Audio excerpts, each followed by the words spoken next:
If your Alexa device is lagging or stuck with a blue light, you can fix it doing this. Alexa, turn on the lights.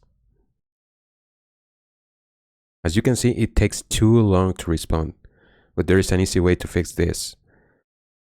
The first thing that you have to do is unplug your Wi-Fi router and also your Alexa device. I'm gonna unplug my Wi-Fi and my Alexa device now.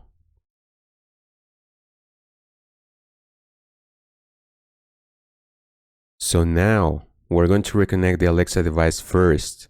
So we plug it in. Once the Alexa device turns on, it will start searching for a network, but it won't find it. So after 10 or 15 seconds, reconnect your Wi-Fi router and just let them reconnect.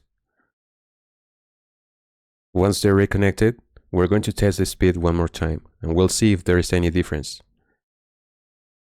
Alexa, turn off the lights.